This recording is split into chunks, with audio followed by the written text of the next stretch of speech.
seguir este ritmo de validación con la IA, dijimos, ¿cómo podemos ayudar a los equipos que están haciendo Product Discovery a poder hacerlo un poco más rápido? Y aquí es donde surge el concepto de usuario sintético, ¿no? Decimos, oye, estamos viendo que se pueden crear usuarios sintéticos y representaciones de tus, de tus usuarios, ¿no? De tus clientes o tus posibles clientes, ¿no? Creados con IA, una representación de los clientes que nos permita interactuar con ellos para poder validar diferentes partes de nuestro discovery, ¿no? Que podría ser un concepto, flujo, unas primeras pantallas o un prototipo navegable.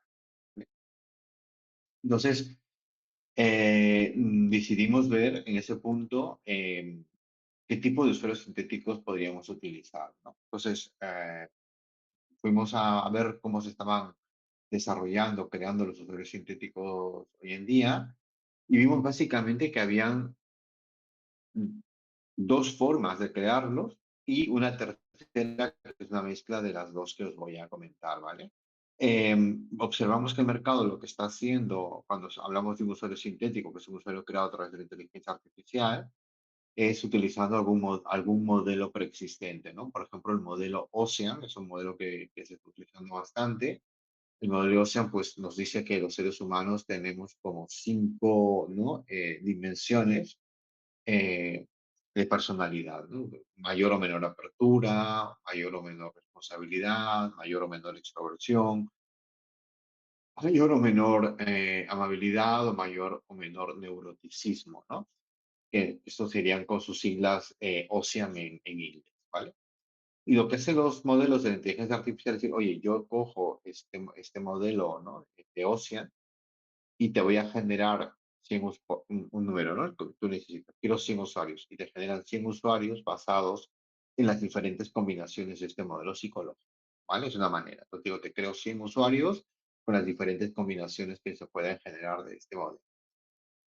Otra forma que se están creando los usuarios sintéticos es a través de características demográficas, ¿no? Dicen, oye, yo necesito usuarios de 35 años que ganen X salario y que pues hagan viajes en avión X número, ¿no?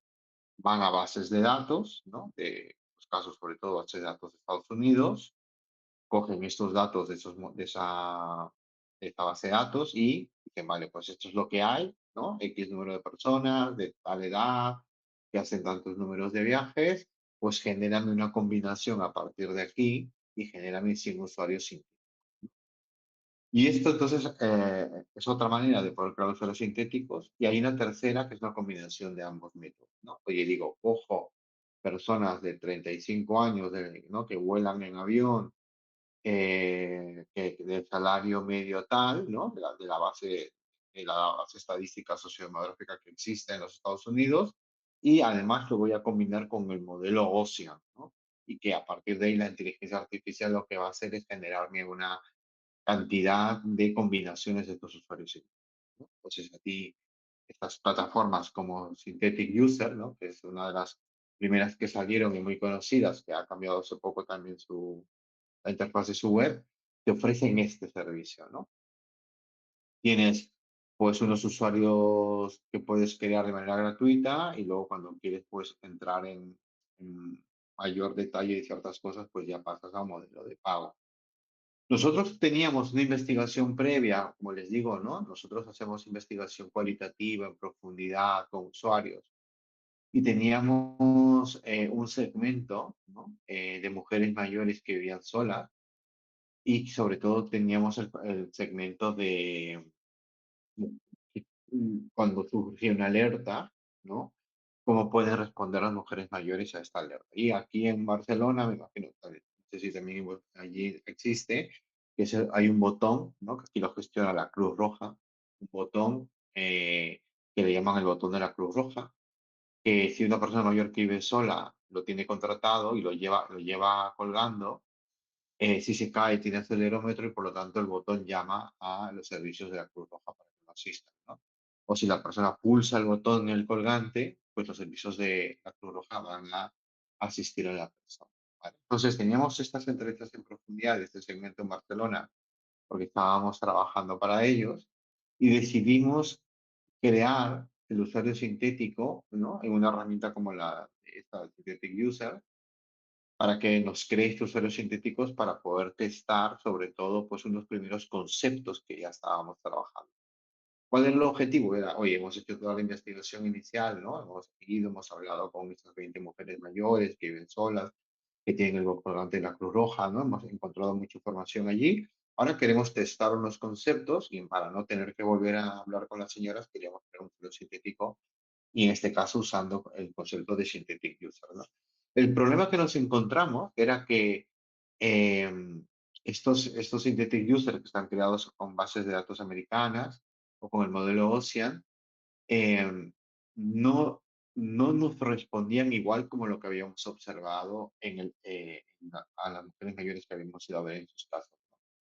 Este usuario sintético generado por IA con el modelo Ocean y con los datos sociodemográficos americanos, pues, por ejemplo, nos decía que sí que usarían el producto, la nueva versión del producto que estábamos intentando testar, que, ¿no? Y se les veía muy, muy tecnológicas a estos usuarios sintéticos, ¿no? Entendíamos que tal vez en Estados Unidos, pues este perfil podía ser muy tecnológico y que el producto les encajaba bastante bien.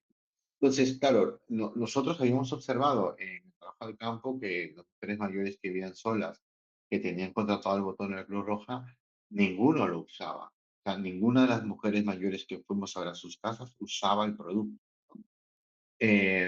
Descubrimos que no lo habían contratado ellas, se lo habían contratado sus hijas para sentirse tranquilas realmente de que a esta mamá le pasaba algo, porque tenían este servicio, ¿no? Pero las mamás no lo utilizaban, ninguna lo utilizaba, ¿no? Y algo que las mujeres, como expertos en investigación cualitativa, ¿no? Entendimos, porque ninguna nos lo dijo, que en el fondo ellas no lo usaban porque no querían sentirse como una vaca que usa un cencerro. Es decir, no querían sentirse estigmatizadas.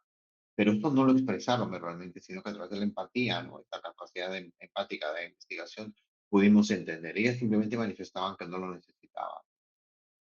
Bueno, pues eso nos hizo dar cuenta de que los usuarios sintéticos que se estaban generando, perdona, sí, Elenia, dime.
Correcto, correcto. Exacto, porque siempre hay un punto de contradicción entre lo que la gente dice y la gente hace, ¿no? Entonces, has de encontrar ese punto de contradicción y también has de saber leer las lecturas, pues, emocionales, las lecturas corporales, entender el tipo de respuesta que te da, ¿no? Y eso es algo que solo un ser humano puede interpretar de otro ser humano, la IA no es capaz de hacerlo, ¿no?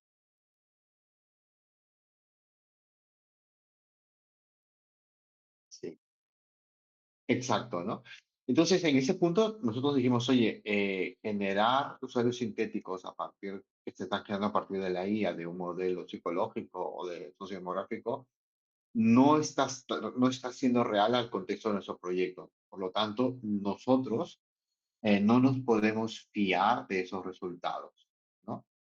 Entonces, vamos a hacerlo de otra manera, vamos a intentar crear usuarios sintéticos nosotros mismos y vamos a hacerlo de la manera en la que nosotros creemos que se tendría que hacer, ¿no? Es decir, vamos a empezar primero por el ser humano y cuando hayamos empezado por el ser humano para crearlo, luego usaremos la IA para darle vida. Entonces, simplemente decidimos coger otro camino de cómo lo está haciendo la industria. ¿Por qué cogemos este otro camino? tenemos este background de investigadores, ¿no? De investigación cualitativa y creemos que la riqueza de la información que te da el ser humano cuando lo extraes de ser humano a ser humano es mucho mayor que que la IA no va a poder sacarlo y que tu contexto en concreto, tu producto, tu servicio, no está en Internet necesariamente, ¿no? Porque sobre todo cuando estás trabajando con esas cosas nuevas.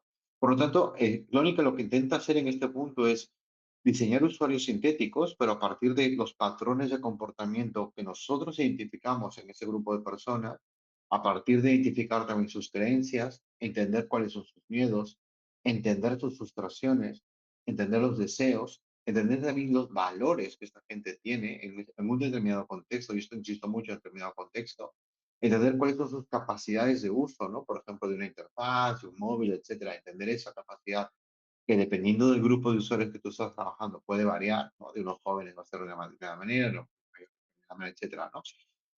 Y estarlo siempre con personas reales, partir siempre de personas reales, ¿vale? Y esto va a estar condicionado siempre al contexto específico. Cuando me refiero a contexto específico, me refiero a que si tú estás investigando para un banco o para un monedero, pues ese es el contexto muy distinto. Estás investigando con una persona mayor que vive sola en un momento de alerta, ese es un contexto muy distinto. Si estás investigando para una persona que viene a hacer un máster de Latinoamérica a España y quiere una cuenta bancaria, ese es un contexto distinto. Si cada producto tiene su contexto y es donde nosotros lo investigamos. No hacemos generalidades, ¿vale? Entonces, a partir de allí, de capturar los datos de ser humano a ser humano, es el punto de partida que nosotros estamos aplicando, usando la investigación primaria en profundidad, y a partir de allí, ¿no? Vamos a generar estos usuarios sintéticos, ¿vale? Entonces, digamos, la forma en la que nos estamos, el enfoque distinto que estamos dando, ¿no? Esto que nos ha permitido, una vez que creamos el usuario sintético, identificamos dos patrones, a partir de dos patrones ¿no? Lógicamente, identificamos dónde está el patrón.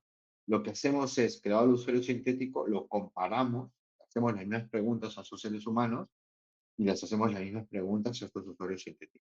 Y ¿qué hemos conseguido, no? Para un proyecto en concreto, para INGD, que es un banco online con el que estamos trabajando, si aquí va de P2 es la pregunta 2 a la P10, porque la pregunta P1 era una pregunta introductoria que no la clasificábamos, tenemos que, digamos, el usuario real es siempre el 100% de la respuesta, ¿no? Y el usuario clónico, ¿no? A las mismas preguntas después de que fue creado, pues hemos conseguido tener este nivel de aproximación, ¿no? En algunos casos contestan un 95% de similitud respecto al real, en otros en un 85%, en otros pues un 80%, un poco menos allí, ¿no? Se asemeja. Pero digamos, de media hemos conseguido que el 93% de las respuestas se asemejen, ¿no? A la de un usuario real. Y esto sí nos daba esta fiabilidad de poder, este usuario sintético pueda enfrentarse a ciertas preguntas, ¿no? De conceptos, journeys, copies, porque sí que podemos estar seguros de que se está aproximando bastante bien a la respuesta de un usuario real, cosa que no habíamos observado en los usuarios sintéticos creados de esa otra manera, ¿no? De solo con datos modelos psicológicos y solo con datos sociodemográficos. ¿Vale? ¿Cómo sentamos nosotros las bases para... Sí, dime, Lenia.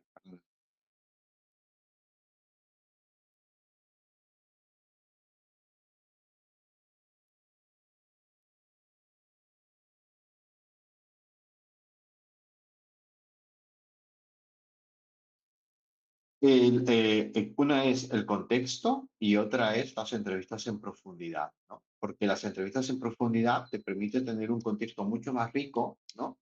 Mucho más rico para nutrir tu suelo sintético, porque cuando tú usas la IA para crearlo a partir de ahí, la IA, si no tiene esta riqueza de contexto, se va a inventar el resultado. Esto es lo correcto, ¿no? ¿Qué es lo que pasa cuando lo creas a partir de un modelo psicológico y a partir de datos sociodemográficos? Ese usuario sintético no sabe si la persona usa o no el botón de la Cruz Roja, no sabe quién lo contrató, no sabe cómo se siente y el miedo que tiene ese aspecto. Todo eso se lo empieza a inventar, ¿no? En cuanto tú haces la investigación en profundidad y tienes todo este contexto rico, estos patrones de comportamiento, la IA no se va a inventar porque tiene esa riqueza. Lo que va a hacer es dotar de interactividad, ¿no? Y de interacción humana para poder interactuar. Entonces, ahí está para nosotros el punto de diferencia. ¿Esto qué nos da como investigadores? Fiabilidad. Oye, pues yo puedo probar, por ejemplo, un copy sabiendo que me voy a aproximar entre un 85 y un 93% de similitud al usuario real. Pues entonces puedo tomar decisiones informadas en mi producto. Del otro, lo contrario, no estoy seguro de que realmente se parezca a mi usuario, ¿no? Al que yo estoy investigando. ¿Sí? Sí, Vanessa, que he visto que has levantado la mano. Sí, ¿cómo estás? De hecho, ¿Qué o sea, tal? me parece súper interesante lo que estás comentando, pero ahí quería como que confirmar, porque tú decías, no, o sea, van creando o van haciendo las entrevistas en profundidad según el contexto, ¿no? O sea, si es Correcto. para El contexto banca, depende del van. producto que nos encargue, correcto, sí, sí, sí. Ya, entonces se van creando, en función al contexto, serían como buyers, ¿no? O sea, van construyendo buyers o arquetipos de usuarios que luego los generan, o sea, con esa información los generan con la IA. Claro, correcto. O sea, en resumen es esto. Nosotros no creamos un buyer persona porque depende, o sea, depende mucho de lo que nos encarga el cliente. Normalmente el buyer persona es un concepto de marketing. Nosotros trabajamos más para experiencia de usuario. Entonces nosotros intentamos entender, por ejemplo, miedos, frustraciones, valores, ¿no? ¿Qué valores tiene, ¿no? ¿Qué creencias tiene? ¿Cuáles son sus capacidades de uso digital? ¿No? Vemos, observamos todo eso. Eso nos da una riqueza de un usuario, ¿vale? Que es mucho más amplio que un arquetipo o un arquetipo de mayor persona, ¿sabes? Pues es porque esta persona tú la puedes enfrentar a un prototipo, ahora veremos el ejemplo, y te va a contestar desde esa perspectiva, ¿sí? De Ya, de esa acuerdo. perspectiva con diferentes dimensiones. Ah, pero entonces, ya, entonces, siguiendo un poco el camino de investigación, lo primero que deberíamos hacer es como estudiar y definir como que este tipo de personas, cómo se Claro. van agrupando naturalmente y las N iteraciones para tener, así, porque pueden ser montón, ¿no? Pueden ser Claro, distintos perfiles que se metodológicamente, vayan aprendiendo. metodológicamente tú tienes que tomar una decisión, o sea, tú tienes que tomar una decisión de qué usuario sintético quieres desarrollar, ¿no? Diferentes empresas tienen diferentes objetivos, ¿no? Por ejemplo, clientes reales nuestros, ¿no? Berska, uno de sus clientes, porque tiene diferentes tipos de clientes, si quieres diferentes user personas, son adolescentes de 14 años, ¿no? Un adolescente de 14 años es difícil de llegar a ellos porque aquí en Europa está muy regulado, no puedes hablar directamente Sí, con los menores de totalmente. edad, tienen que venir con sus padres, etcétera. Entonces, nos dice, hagamos este esfuerzo de capturar esta información y entonces todo el proceso de validación de mi producto, yo ya no tengo que volver a citarlos a ellos, de sus padres y tal, puedo validar porque pongo un usuario sintético. Y por motivo, dificultad de acceso al segmento. En otro caso, por ejemplo, ¿no? En NG Direct, que es un banco online, estaba dirigiéndose, por ejemplo, a un segmento que habitualmente no se dirige, ¿no? Que son pues, profesionales independientes. Entonces, hacen ese esfuerzo por tener este simulacro sintético para probar luego todos sus prototipos, propuestas, hipótesis, porque es difícil, porque no se dirigen habitualmente a ellos, ¿no? Entonces cada cliente va configurando para quién quiere su usuario sintético, no lo hacen para todos. No sé si con eso me explico. ¿Y Sí, Vanessa? Vale, sí, sí, mucho mejor, sí, gracias. vale. Voy avanzando, ¿no? Entonces, por un lado, nosotros qué tenemos, ¿no? Tenemos el dataset, sí, el dataset, los datos con los que vamos a crear el suelo sintético se están generando a partir de la investigación cualitativa en profundidad, ¿vale? Y esto nos da los matices, las variedades, la humanidad, ¿no? No usamos la IA para eso, de ser humano a ser humano tenemos la data. Dos, buscamos la saturación teórica. ¿Qué significa la saturación teórica? Saturación teórica significa que llegas a cubrir, ¿no? Casi todos los temas con un determinado grupo de usuarios. Sí, sí, interrumpe.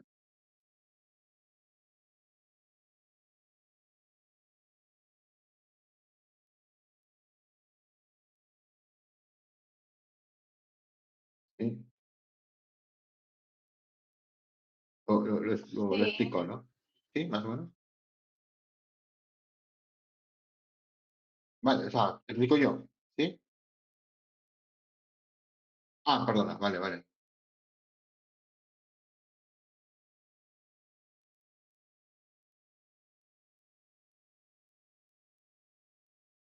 Sí.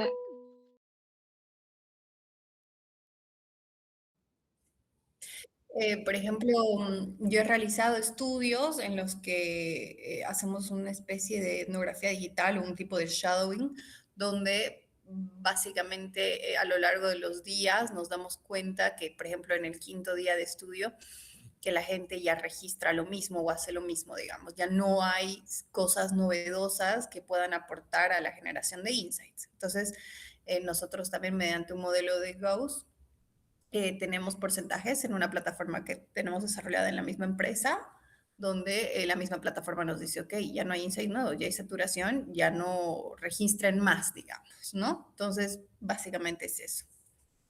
Correcto, ¿no? Normalmente cuando tú vas hablando con las personas, llegas a un momento en el que ya no emergen nuevos temas, ¿no es cierto? Ya no emergen nuevos temas. Esto, bueno, hay mucha investigación sobre esto, o sea, no lo hemos inventado nosotros, que viene de la antropología, pero al final llega un punto en el que te dice, si tú has hablado con, eh, en este caso eran 12 usuarios, creo, puedes llegar como al 97% de los temas, ¿no? Si vas hablando con más usuarios, llega un punto, ¿no? Al 20, que casi estás al 98% de los temas, y a partir empiezan estos rendimientos decrecientes, es decir, pues hablar con 60, pero ya no llegaron a marcar más temas, ¿no? Entonces, uno de los puntos que usamos nosotros es eso, justamente, ¿no? Llegar a la saturación teórica y la variedad dentro de los temas, para que haya cierta diversidad. Esta la exploración teórica nos asegura que pues se han tocado los temas y a partir de ahí vamos a buscar nosotros patrones, ¿vale? Es la forma en que lo abordamos.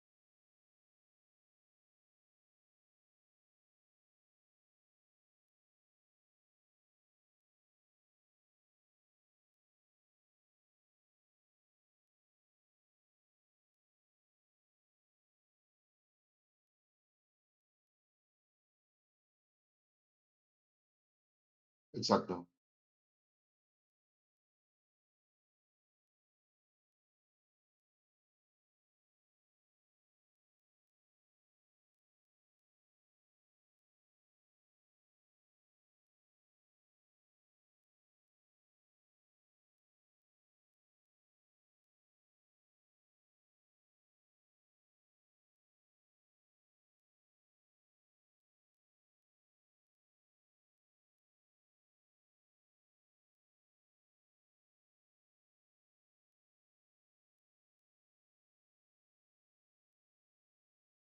Claro, claro,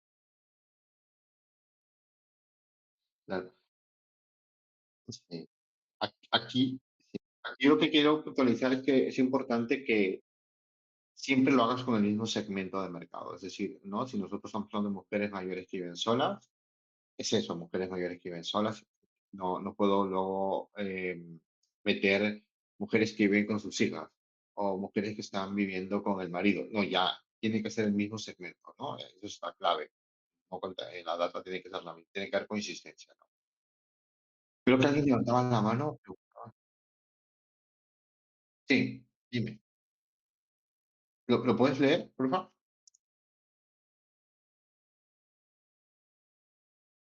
Sí, un usuario sí,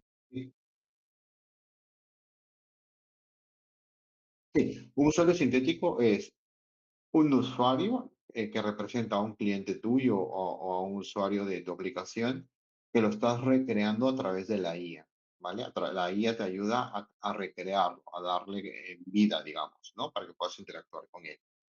Estamos comentando ahora es cómo podemos crear un usuario sintético desde una perspectiva de investigación de usuario, no desde una perspectiva de la tecnología. Porque habitualmente lo que hay en el mercado es muchos usuarios sintéticos creados en la base tecnológica que luego no se parecen a los reales, por lo cual no nos dan fiabilidad para tomar decisiones. Y nos estoy explicando el enfoque que hemos tomado nosotros en la investigación, cómo creamos usuarios científicos de la investigación. Entonces, llegados a este punto de saturación, dije, oh, o sea, yo lo construyo con mi data, correcto,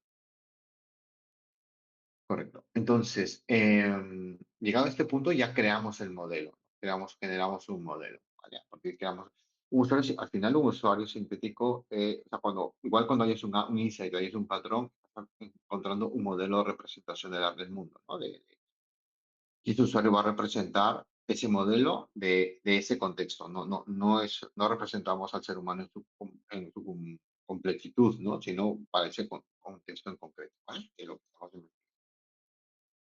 Entonces, algo importante, ¿no? Porque esto siempre genera ampollas en los investigadores, pero nosotros no estamos reemplazando en ningún caso al researcher, ¿no? Básicamente lo que queremos es que el researcher tenga tiempo libre para hacer cosas importantes, ¿no? Para poder diseñar la investigación, para poder interpretar lo inesperado, ¿no? Para que realmente pueda traducir insights complejos en decisiones de producto, ¿no? Y toda la otra parte, nosotros que vamos a lo sintético, él puede iterar rápidamente y puede tomar decisiones más estratégicas del producto. Eso es algo que quiero dejar muy en claro porque en ningún caso creemos que eh, vamos a sustituir a los investigadores, ni tampoco vamos a sustituir al usuario real. Es decir, el usuario real está en la fase inicial cuando creamos el usuario sintético, se trabaja con usuarios reales, ¿no?